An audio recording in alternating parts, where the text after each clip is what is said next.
نحمده ونستعينه ونستغفره ونؤمن به ونتوكل عليه ونعوذ بالله من شرور أنفسنا ومن سيئات أعمالنا من يهده الله فلا مضل له ومن يضلل فلا هادي له ونشهد أن لا إله إلا الله ونشهد أن سيدنا ونبينا ومولانا محمدا عبده ورسوله أرسله بالحق بشيرا ونذيرا وداعيا إلى الله بإذنه وسراجا منيرا أما بعد فقد قال الله تعالى في كلامه القديم والفرقان المجيد أعوذ بالله من الشيطان الرجيم بسم الله الرحمن الرحيم لقد كان لكم في رسول الله أسوة حسنة وقال النبي صلى الله عليه وسلم سل من قطعك واعف عمن ظلمك وأحسن إلى من أساء إليك وقال تعالى وما أرسلناك إلا كافة للناس وقال أيضا وما أرسلناك إلا رحمة للعالمين وقال تعالى وإنك لعلى خلق عظيم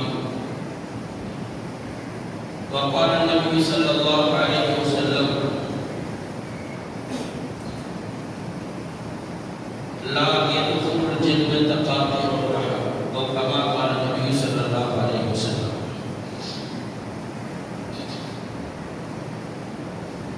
அளவற்ற அருளாளனும்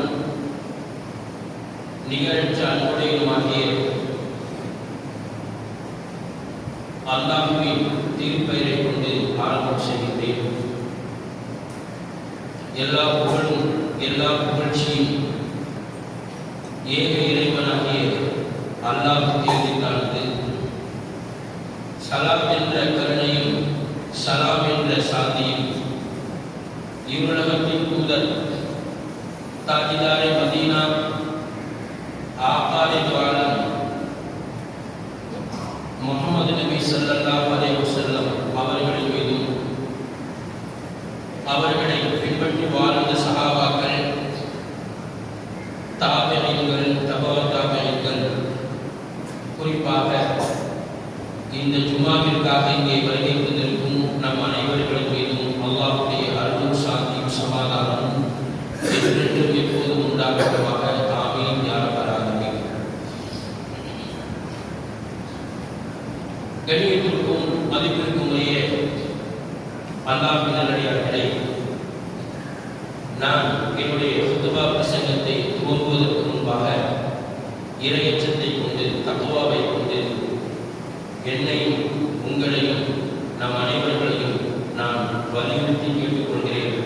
வல்ல ரஹ்மான் இறையச்சத்தோடு வாழக்கூடிய பாக்கியத்தை, இறையச்சத்தோடு வாழக்கூடிய கிருபையை நம் அனைவர்களுக்கும் தந்தர்கள் புரிவாராக.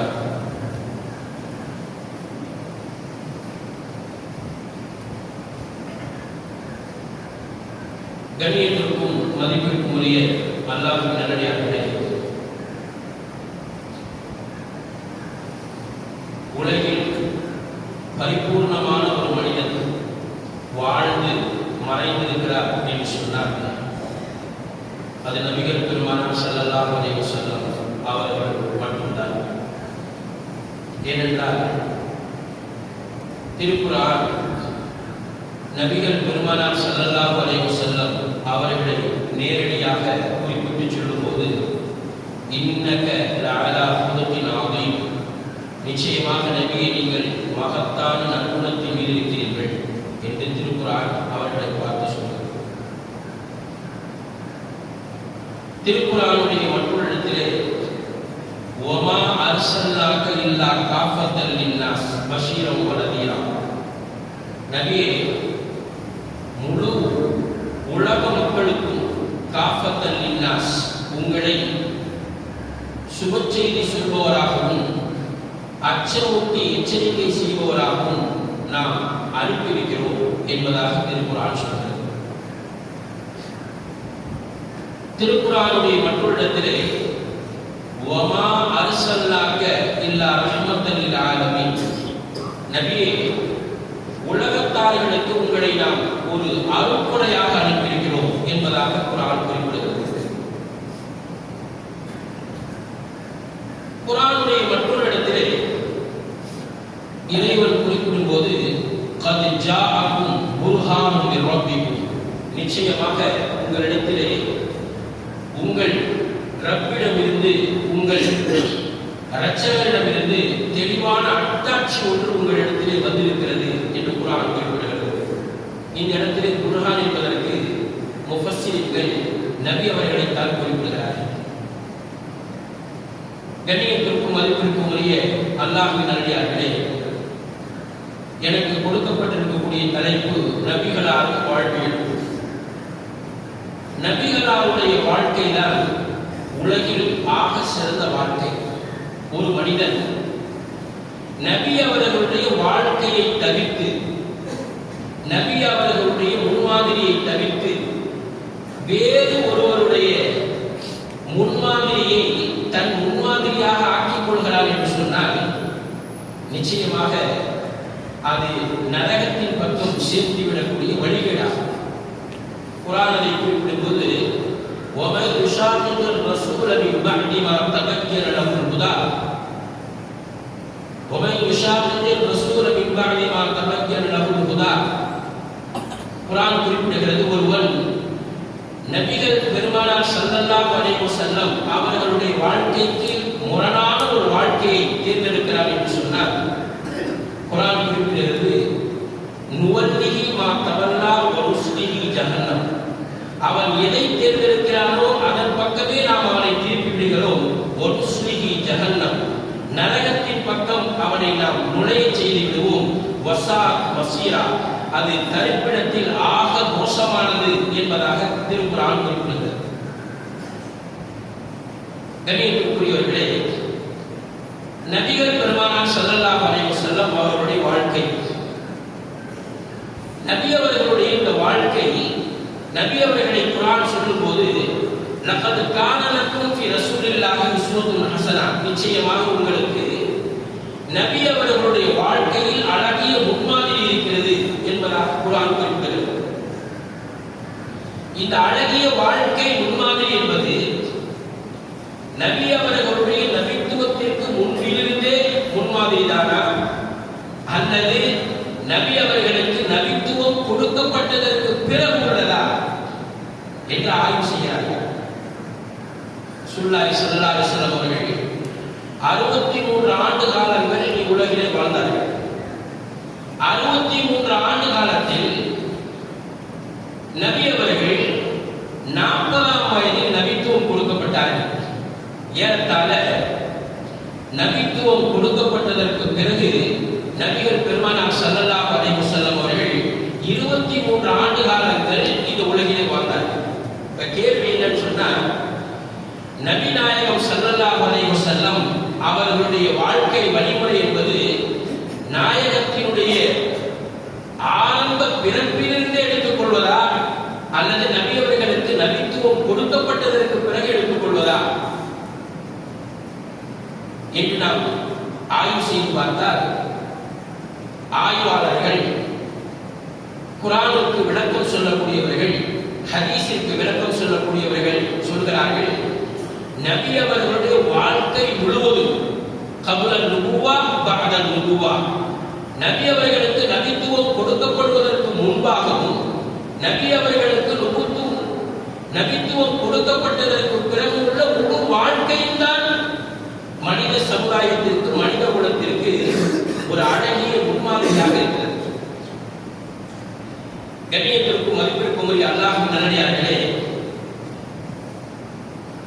ஏனென்றால் ரசூலுல்லாஹி ஸல்லல்லாஹு அலைஹி வஸல்லம் அவர்கள் நபித்துவத்திற்கு முன்பாகவே அனைவரிடத்திலும் சாதிக் உண்மையாளர் என்ற பெயரை பெற்றிருந்தார்கள்.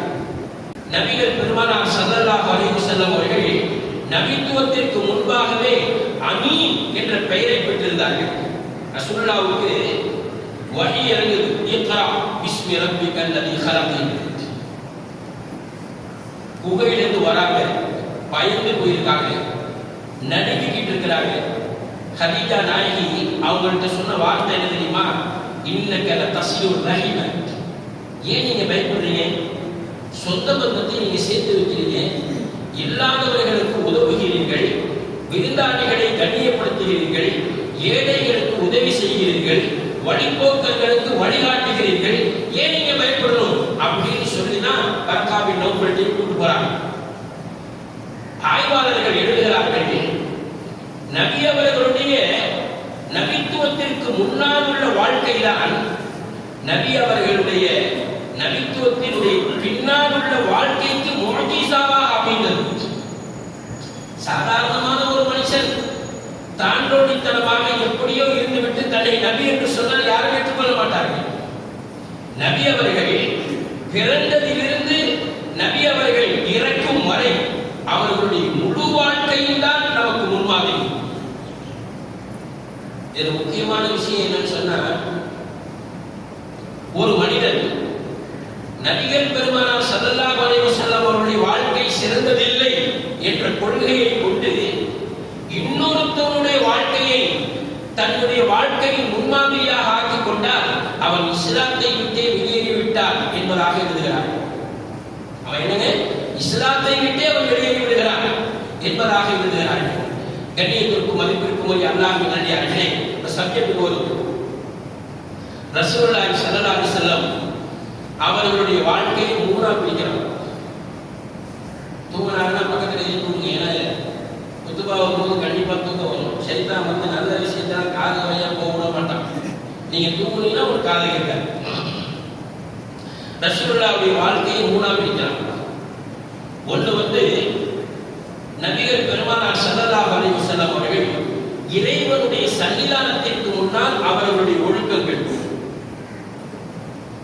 நம்பர் 2 அல் இன்ஃபிராதியத், நபி அவர்களுடைய தனிப்பட்ட.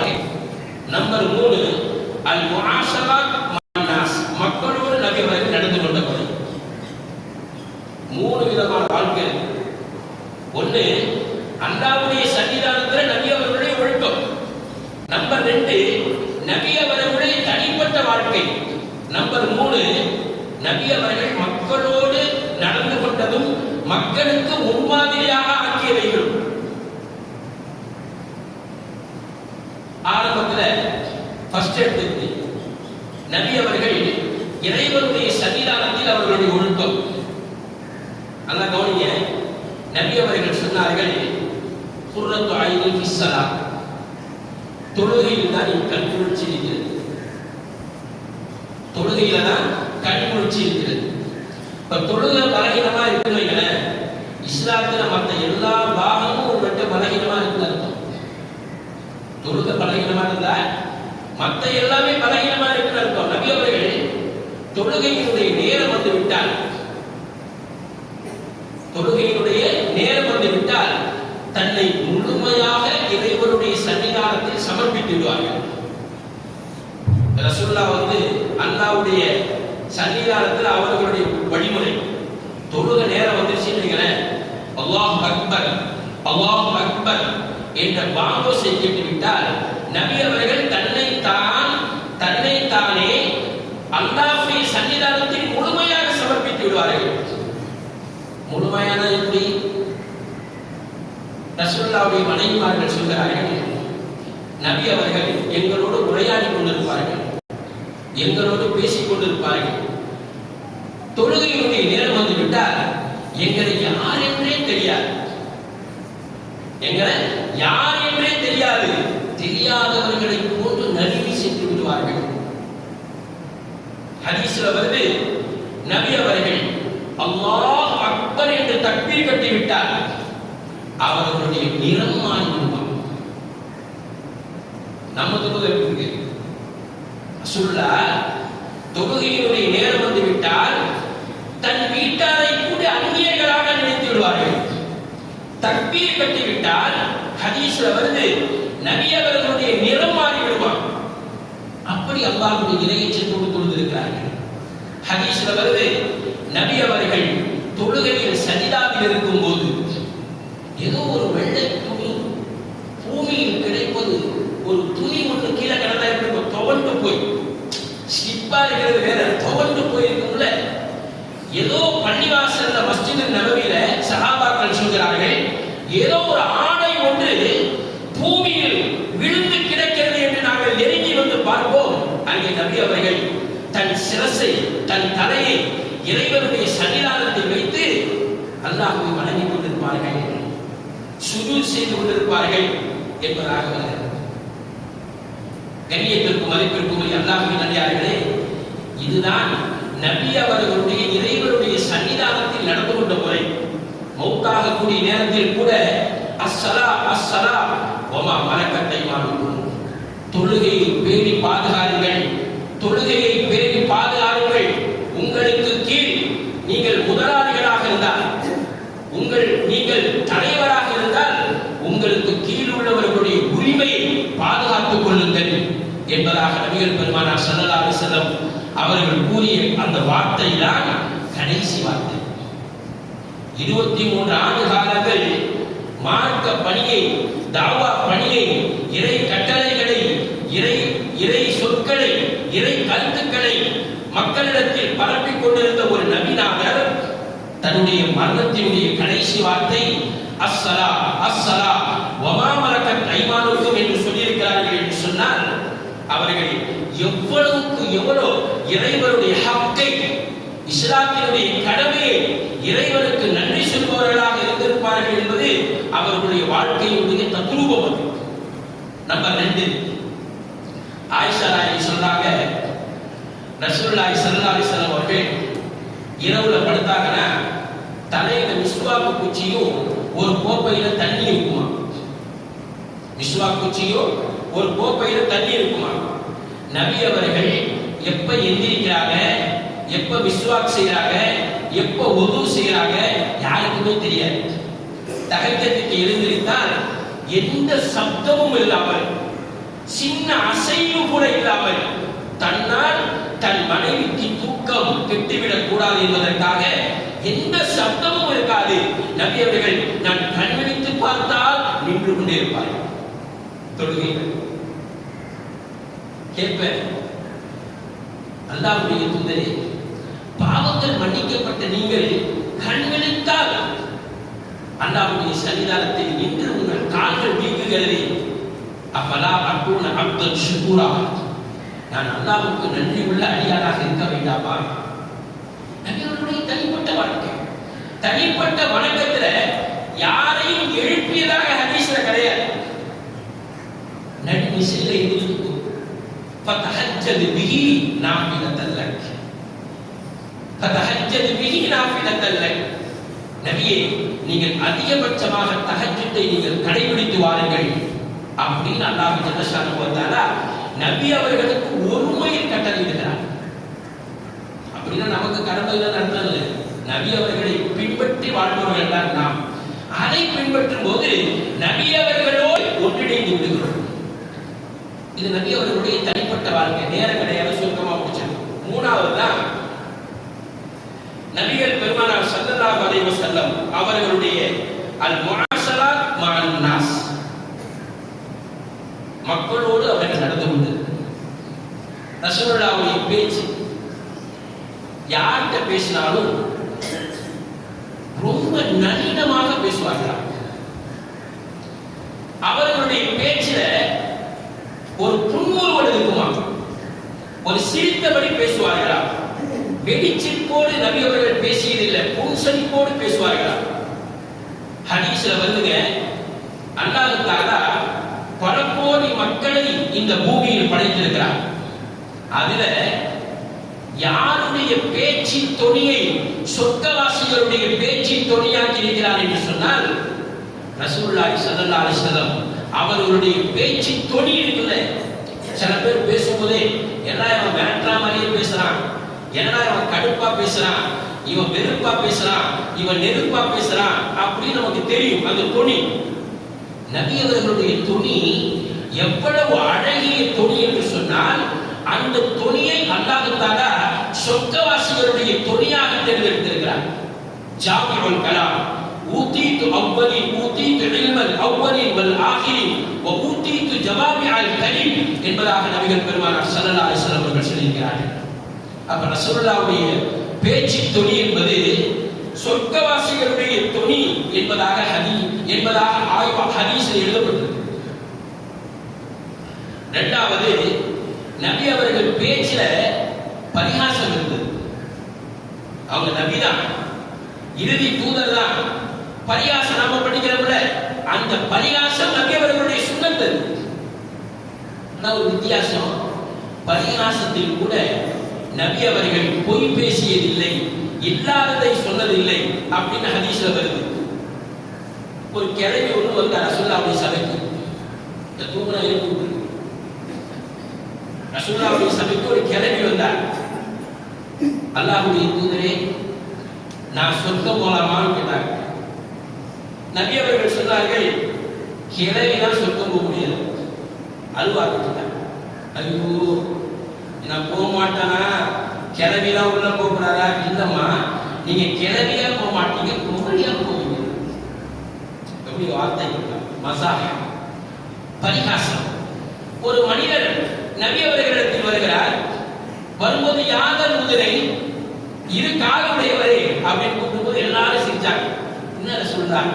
உண்மைதானே, அவருக்கு ரெண்டு கால் இல்லையா அப்படின்னா.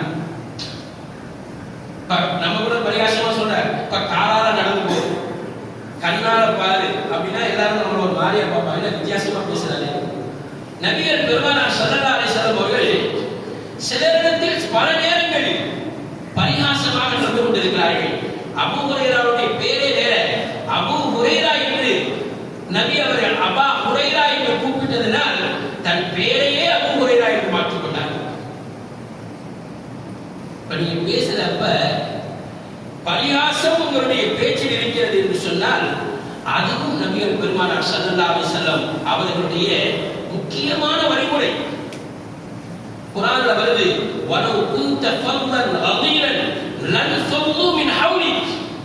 நபியே, நீங்கள் மட்டும் முரடராக இருந்திருந்தால், உங்களிடத்தில் நனிவு இல்லை என்றால், முரடராக நீங்கள் இருந்திருப்பீர்கள் என்று சொன்னால், உங்களிடமிருந்து இந்த தோழர்கள் பிரிந்து சென்றிருப்பார்கள், விலகி சென்றிருப்பார்கள் என்பதாக ஹதீஸ்ல வருது.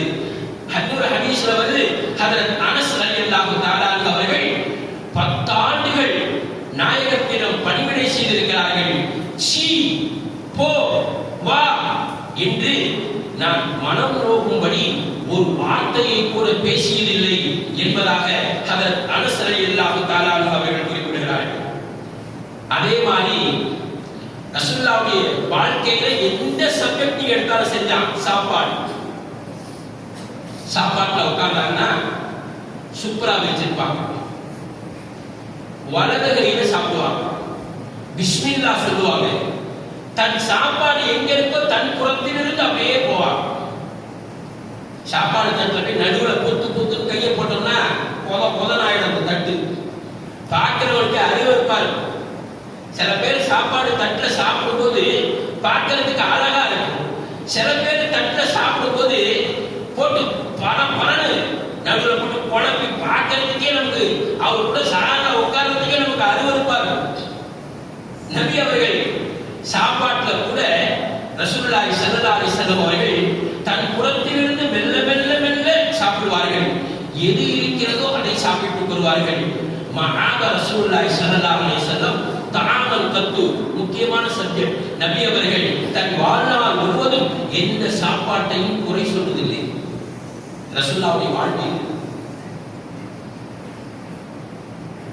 சாப்பாடு சரியில்லைன்னு நபி ஸல்லல்லாஹு அலைஹி வஸல்லம் அவர்கள் குறை சொன்னதாக ஹதீஸ்ல கிடையாது. இப்ப நபி அவர்கள் எப்படி அமர்ந்தார்கள்? நபி அவர்கள் ஒரு நாளும் சாய்ந்து கொண்டு மேசையில் பெரிய மேல சாய்ந்து கொண்டு சாப்பிட்டதில்லை என்பதாக ஹதீஸ். கண்ணியத்திற்கும் மதிப்பிற்கும் உரிய அல்லாஹ்வின் நல்லடியார்களே, பெரியோர்களே, சகோதரர்களே, ரசூலுல்லாஹ்வுடைய வாழ்க்கையில நீங்க எதை எடுத்தாலும் சரிதான். ரசூலுல்லாஹ்வுடைய வாழ்க்கையில தர்மம் வீசும் தென்றலை விட, வீசும் காற்றை விட அதிகம் தர்மம் செய்யக்கூடியவர்களாக நபிகள் பெருமானார் ஸல்லல்லாஹு அலைஹி வஸல்லம் அவர்கள் இருந்திருக்கிறார்கள். ரசூலுல்லாஹ்வுடைய வாழ்க்கையில தாடி, நபிகள் பெருமானார் ஸல்லல்லாஹு அலைஹி வஸல்லம் அவர்கள் தாடியை வளர்த்திருக்கிறார்கள், மீசையை கத்தரிக்கிறார்கள். தாடியிலிருந்து மேலதிகமான முடிகள் இருந்தால் தன்னை பார்ப்பதற்கு அகோரமாக இருக்கக்கூடாது என்பதற்காக மேலதிக ரோமத்தை நீக்கி இருக்கிறார்கள் என்பதாக ஹதீஸ்ல வருது.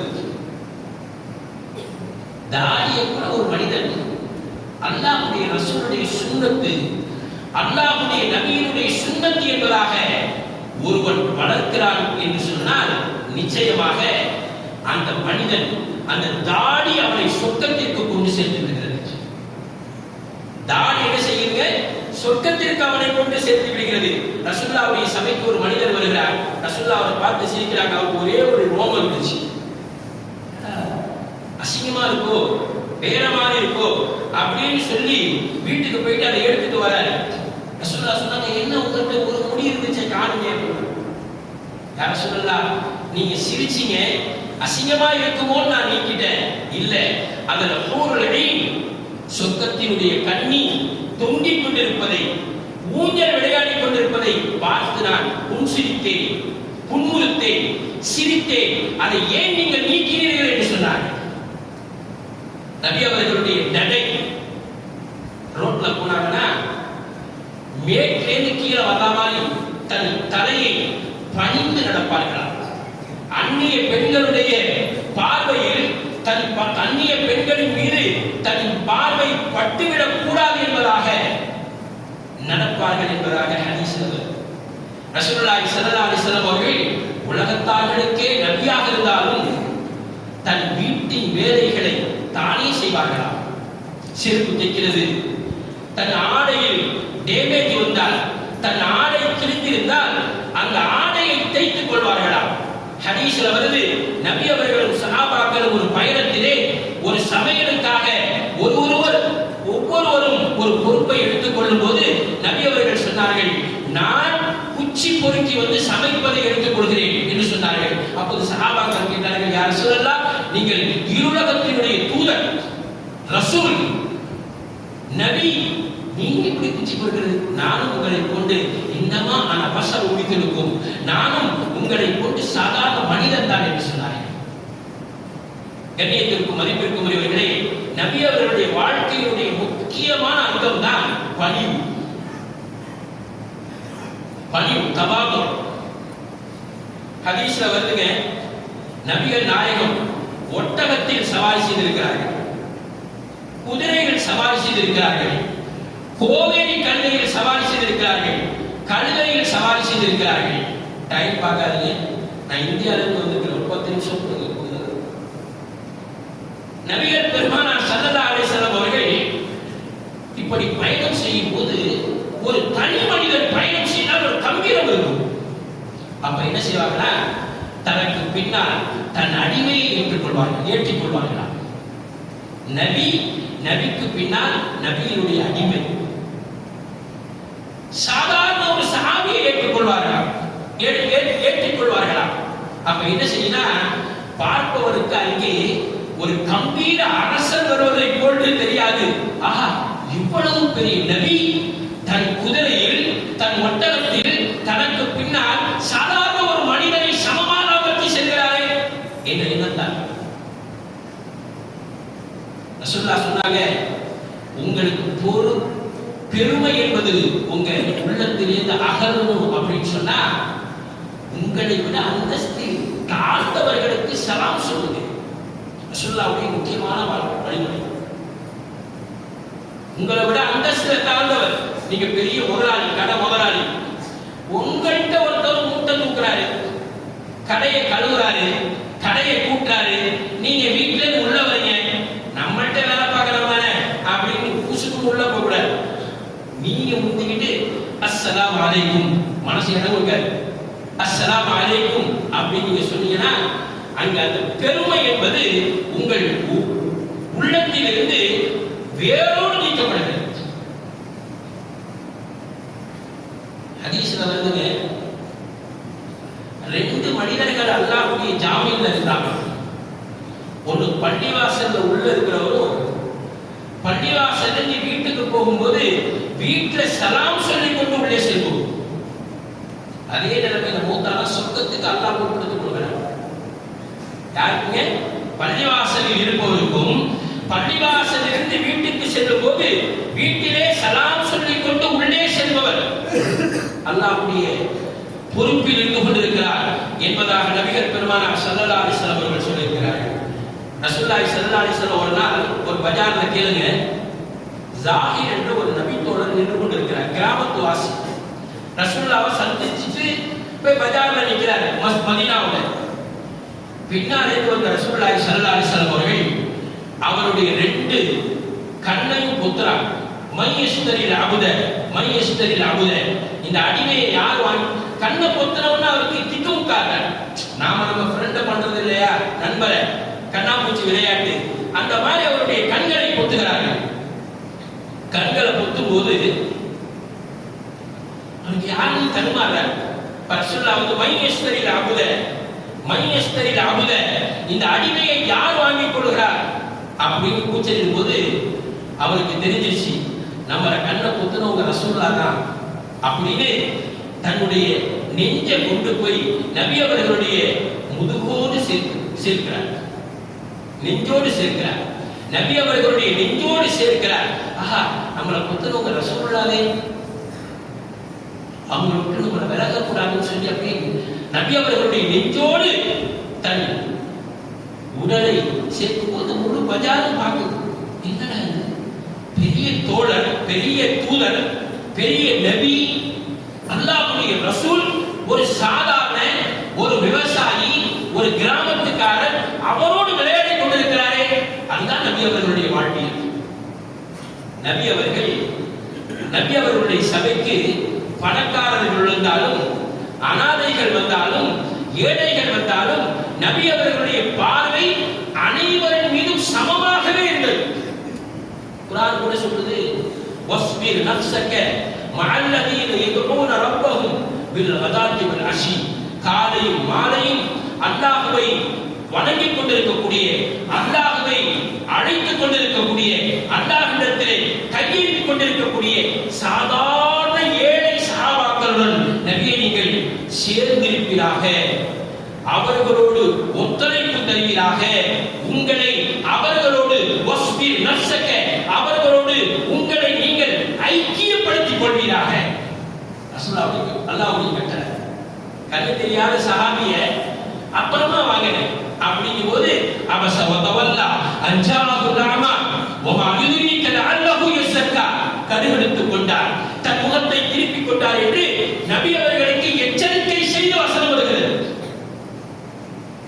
நாம ஏழைகள், இல்லாதவர்கள், முடியாதவர்கள், அங்கவீனர்கள், வலிதவறியவர்கள், விதவைகள், இவர்களோடு எப்போவே நம்முடைய வாழ்க்கையினுடைய ஒரு அங்கம் அவர்களோடு பின்னி பிணைந்திருக்க வேண்டும்.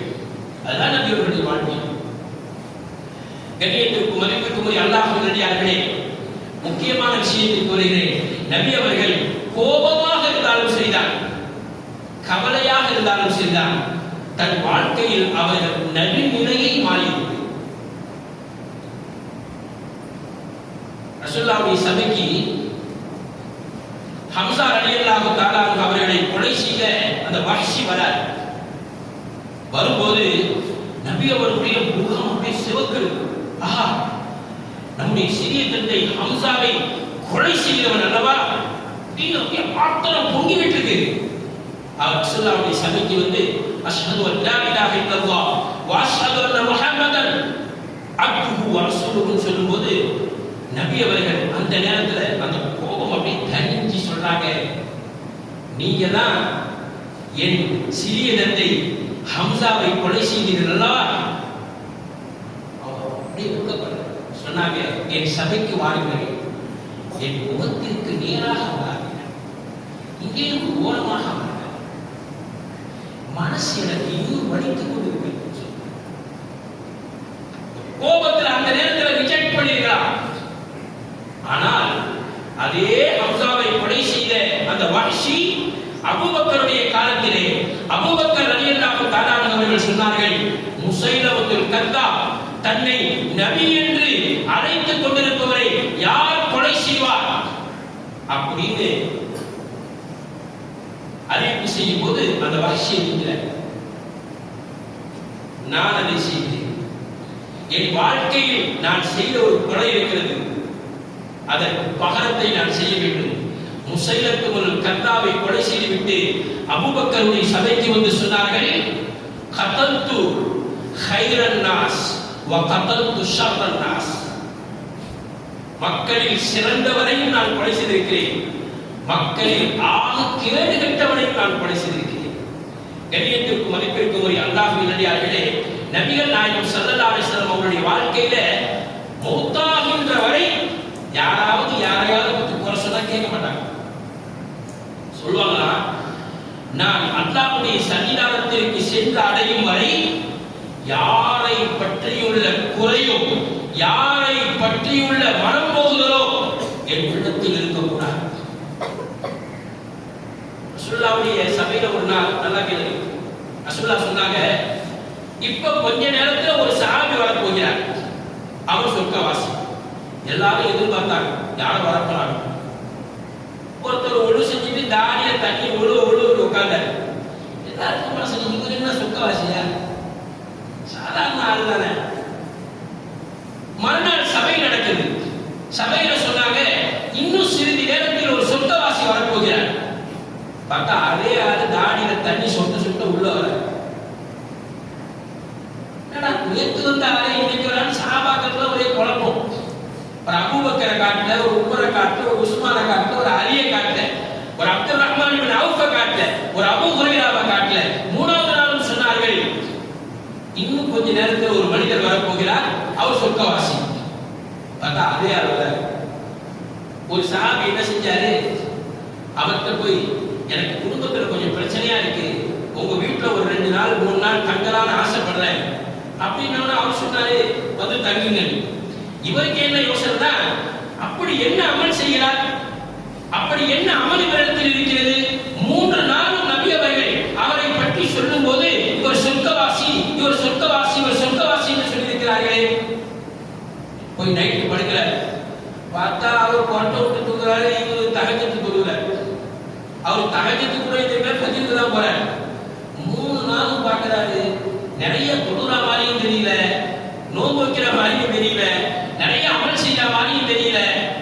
3ஆவது நாள் இவரே அழுத்து போய் வெளியில போகும்போது கூப்பிடுறாரு, நீங்க எதுக்கு தங்கிட்டு போனீங்க, இப்பயாவது உண்மையை சொல்லாமல் இவர் கேட்டார். அவர் சொன்னாரா, 3 நாளா நபி அவர்களுடைய சபையில நீங்கள் வரும்போதெல்லாம் இவர் சொர்க்கவாசி சொர்க்கவாசி என்று சொன்னது என்ன அமல்னு தெரிஞ்சு அதை செய்ய போன, உங்கள்கிட்ட எதையுமே நான் கண்டுபிடிக்க முடியலன்னு அவர் சொன்னாரா. நபி அவர்கள் என்னிடத்தில் கண்டுபிடித்த ஒரு அமல் இருக்கிறது, என்ன தெரியுமா, யாரை பற்றியும் நான் பொறாமைப்பட்டதில்லை, யாருடைய உறவையும் நான் குறித்ததில்லை, யாரை பற்றியும் கெட்டெண்ணம் நான் எண்ணியதில்லை. ஒரு பெரிய விஷயம். நம்ம 5 வேலை கூட தொழுவாங்க வராம அப்படி நீங்க யோசனை பண்ணீங்க, உங்க தொழுவ பாலப்படும். இந்த மூத்தா போய் நம்ம வட்டி வாங்கிட்டு அப்படின்னு ஒரு மனிதனை பற்றி நீங்க நினைத்தால், இவன் ஆகப்பெரிய கணிச்சடைய அப்படின்னு சிந்தனை வந்துருச்சுன்னு நினைக்கிறேன், அங்க உங்க ஈமான்ல ஓட்டம் வந்துருச்சுங்க. கண்ணியத்திற்கும் மதிப்பிற்கும் அல்லாஹ்வின் நல்லடியார்களே, நேரம் சென்று கொண்டிருக்கிறது. சுருக்கமாக நபி அவர்களுடைய வாழ்க்கையினுடைய தத்ரூபம் என்ன தெரியுமா, ரசூலுல்லாஹ் சொன்னாங்க, சில்மன் கத்தாக்க. அது என்ன அர்த்தம், உன்னை துண்டித்து வாழ்பவரோடு நீ சேர்ந்து வாழ், அது அர்த்தம் கிடையாது. அதனுடைய தத்ரூப அர்த்தம் என்ன தெரியுமா, உன் உறவுகளோடு நீ சேர்ந்து வாழ், அவர்கள் உன்னிடத்தில் சண்டையிட்டாலும் நீ சேர்ந்து வாழ். பொது கருத்துங்க, இன்னைக்கு உறவுகள் இருக்குல்ல, அத்தா பாப்பா மகன் சகோதரர்கள் சகோதரிகள் ரத்த உறவுகள்ல ரொம்ப மோசமா இருக்கு. ஒரே ஊரு பல பிரிவு, ஒரே குடும்பம் மனசு ஒண்ணு இல்ல. ரத்தம் இருக்கு பாத்தீங்களா? வாக்கிதல் குர்பா ஹக்கஹு. நபி அவர்கள் ஒரு சபையில சொன்னாங்க, உறவை மறுத்து உறவை அறுத்து வாழக்கூடியவர் இந்த சபையிலே இருந்தா வெளியில போயிடுங்க.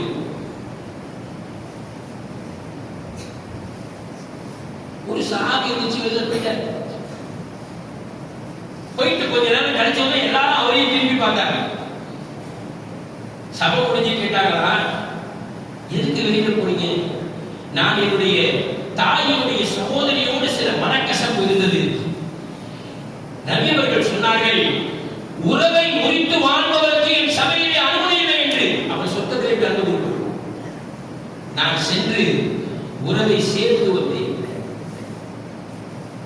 சேர்ந்து விட்டு நபி அவருடைய சபைக்கு வந்தேன். நம்ம உறவுல நம்ம ரத்தம் பார்த்தீங்களா? இந்த ரத்தத்துக்கு ரொம்ப நெருக்கம் தாய் தந்தை நம்பர் 1. இந்த ரத்தத்திற்கு அடுத்த நெருக்கம் நம் சகோதர சகோதரி. இந்த ரத்தத்திற்கு அடுத்த நெருக்கம் நம் மனைவி, நம் பிள்ளை. சின்ன சின்ன காரணங்கள் கல்யாணத்துக்கு சொன்னத அண்ணன் வெளிநாட்டுக்கு போனார், சொல்லாம போயிட்டாரு. அண்ணன் மகனுக்கு கல்யாணத்துக்கு புடவை எடுக்க போனார், என்ன கூப்பிடல, எனக்கு மதிப்பளிக்கல, நான் பேச மாட்டேன். உறவுகளை உறவினுடைய முக்கிய அந்தஸ்தானம் தாய் தந்தையர். இன்னைக்கு பல இடத்துல தாய் தந்தையரை கவனிக்கிறது. இவர் நல்லா சாப்பிடுவாரு, அங்க வாப்பாவும் உமாவும் சாப்பாட்டுக்கு வழி இல்லாம கடையில வாங்கி சாப்பிட்டா அந்த ரத்தம் கொதிக்காது.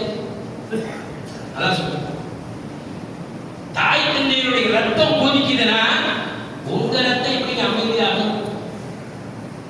ஆனா ஹதீஸ்ல வருது, உறவுகளோடு நீங்கள் சேர்ந்திருந்தால், உறவுகளோடு நீங்கள் சேர்ந்திருந்தால் உங்களுடைய ஆயுள் காலம் கூடும். உறவுகளை நீங்கள் அறுத்து வாழ்ந்தால் உங்கள் ஆயுள் குறைந்துவிடும். ஹதீஸ்ல வருது, எந்த ஊர்ல உறவுகளை அறுத்து வாழக்கூடியவர் இருப்பாரோ அல்லாஹ்வுடைய ரஹ்மத் அங்கே வராது. என்னங்க வராது? அல்லாஹ்வுடைய ரஹ்மத் வராது. நபி அவர்கள் சொன்னார்கள், வஹ்சின் இலா மன் அஸா இலைக. உன் உறவு உனக்கு தீமை செய்தாலும், உன் சகோதரன் உனக்கு துரோகம் இழைத்தாலும், உன் சகோதரி உனக்கு துரோகம் இழைத்தாலும் அவனுக்கு நீ நன்மையை செய். பேசாமல் நபி அவர்கள் சொன்னார்கள், 3 நாளைக்கு மேல ஒரு முஸ்லிம் இன்னொரு முஸ்லிமோட பேசுறன்னு சொன்னா அவருடைய அமல்கள் அல்லாஹ்வுடைய அர்ஷை சென்று அடைவதில்லை, அது பூமிக்கு மேலே நின்று கொண்டிருக்கிறது. இந்த உறவும் சேரும் போதுதான் அந்த அமல் அல்லாஹ்வுடைய சன்னிதானத்தை போய் சேர்கிறது. அதனால்தான் குர்ஆன் சொல்றது, வாத்திதல் குர்பா ஹக்கஹு. உறவுகளுக்கு அவருடைய ஹக்க கொடுங்க. உங்க உறவுல உங்க சகோதரி, உங்கள் சகோதரன் பொருளாதாரத்தில் பலகீனமா இருக்கிறாங்கன்னா மறைச்சி தெரியாம கவர் கொடுங்க. உறவு பலப்படும். தஹாத்து தஹாப்பு. உங்கள் தாய் தந்தையர்கள் தனிமையில் வாழ்ந்தால் அவர்கள் யாருக்கும் தெரியாமல் அவர்களுக்கு நன்மை பரிகாரம் செய்யுங்கள். உங்கள் சகோதர சகோதரிகள் கடனில் இருந்தால் அந்த கடனை உங்களுக்கு அடைக்க முடியும் என்றால் அதை அடைக்க செய்யுங்கள். வாத்திதல் குர்பா ஹக்கஹுக்கு ஜக்காத்திற்கு மேலேயும் ஒரு ஹக் இருக்கிறது. ஜக்காத்துங்கிறது 2.5, அதுக்கு மேலேயும் ஒரு ஹக் இருக்கு. அந்த ஹக்கெல்லாம் உங்கள் ரத்த உறவுகளுக்கு நீங்கள் கொடுக்க வேண்டும் என்பதாக திருக்குர்ஆன் நமக்கு அறிவுரை கட்டளையிடுகிறது. கண்ணியத்திற்கும் மதிப்பிற்கும் உரிய அல்லாஹ்வின் நல்லடியார்களே, யதுல்லாஹி அலல் ஜமா. கூட்டாக இருக்கும் போதுதான் அல்லாஹ்வுடைய உதவி கிடைக்கும். கூட்டாக இல்ல, ஒரே ஊரு, பல பிரிவினை, பல பிரச்சனை, பல கருத்து வேறுபாடு, குடும்பங்களுக்கு மத்தியில் ஒற்றுமை இல்லை என்று சொன்னால் அது நபி அவர்களுடைய வாழ்வியல் முறையே அல்ல. அந்த ஊர்ல அல்லாஹ்வுடைய ரஹ்மத்து வராது, அந்த ஊர் செழிப்பா இருக்காது, அந்த ஊர் மகிழ்ச்சியா இருக்காது. ஸ்ரீமன் தந்தரக்க நபி அவர்கள் சொன்னார்கள், வஅஃபு அம்மன் வலமக்க, ஒரு உறவு, ஒரு சகோதரி, ஒரு சகோதரன் உனக்கு அநியாயம் செய்தால் நீ திருப்பி அநியாயம் செய்யக்கூடாது. வஅஃபு, நீ மன்னித்து விடுவதாக. இப்ப நீங்க யோசனை பண்ணி பாருங்க, உங்க சகோதரர்களோடு உங்களுக்கு உறவு இருக்கிறதா? சகோதரிகளோடு உறவு இருக்கிறதா? தன் தாயின் சகோதரர்களோடு உங்களுக்கு உறவு இருக்கிறதா? தந்தையின் சகோதரர்களோடு உறவு இருக்கிறதா? அவர்களுடைய பிள்ளைகள், அவர்களுடைய பேரன்மார்களோடு உறவு இருக்கிறதா? கசங்கள் இருக்கிறதா? விஷங்கள் இருக்கிறதா? அதை கலைத்து விடுங்கள். அது சொர்க்கத்திற்கு போவதற்கு தடையாக இருக்கும். சொர்க்கத்திற்கு செல்வதற்கு அது தடையாக இருக்கும். ஏன் சொன்னா, ஒரு ரத்தம் சொர்க்கம் போது இன்னொரு ரத்த நரகமான போவார். எனவே தான் நபி அவர்கள் சுருக்கமா சொல்றாங்க, லா யதுகுலுல் ஜன்னத காத்திபுர் ரஹம், சொந்த பந்தத்தை துண்டித்து வாழ்பவன் ஒருபோதும் சொர்க்கம் செல்ல மாட்டான். கல்யாணம் நடக்குதுங்க, தங்கச்சியை மட்டும் கூப்பிடல, தங்கச்சி ரத்தம் அன்னைக்கு எப்படி இருக்கும்? பிபி ஏறி இருக்கும், கொதிக்கும். ஊரெல்லாம் விருந்து கொடுக்குறீங்க, சொந்த தம்பிக்கு விருந்து கொடுக்கல, அந்த விருந்து நடக்கிற நேரத்தில் உங்க தம்பி ரத்தம் கூலா இருக்குமா? கொதிக்கும். கொதிக்கிற ரத்தம் ஒரு சும்மா வருமா? ஒன்னும் சொல்ல மாட்டீங்க.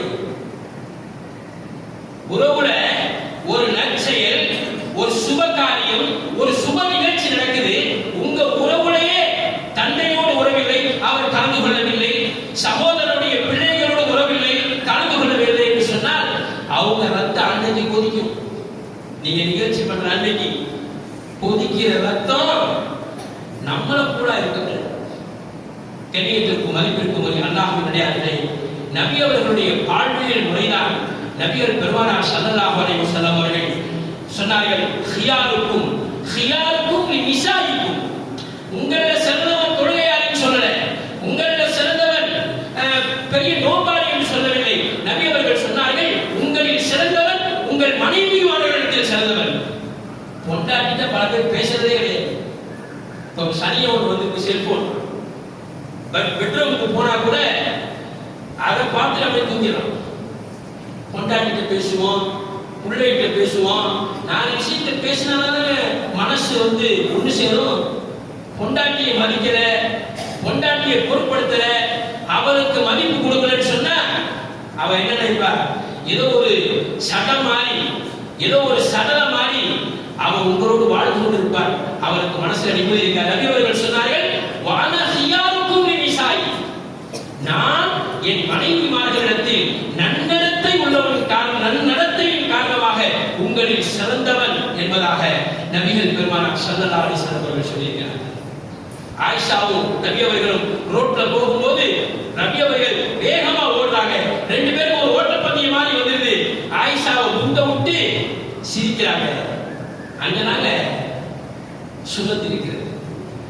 கண்ணியத்திற்கும் மதிப்பிற்கும் அல்லாஹ்வின் நல்லடியார்களே, தன் வாழ்நாள் முழுவதும் நபி அவர்களுடைய வாழ்க்கை என்பது மகன் என்ற ரூபத்திலும், தந்தை என்ற ரூபத்திலும், அரசியல்வாதி என்ற ரூபத்திலும், வியாபாரி என்ற ரூபத்திலும், ஆன்மீகவாதி என்ற ரூபத்திலும், எந்த ரூபத்தில் நபி அவர்களுடைய வாழ்க்கையை நீங்கள் ஆய்வு செய்தாலும் அங்கே நபி அவர்களுடைய வாழ்க்கை தான் திருக்குர்ஆன் நமக்கு சான்றிதழ் அளித்த வாழ்க்கை.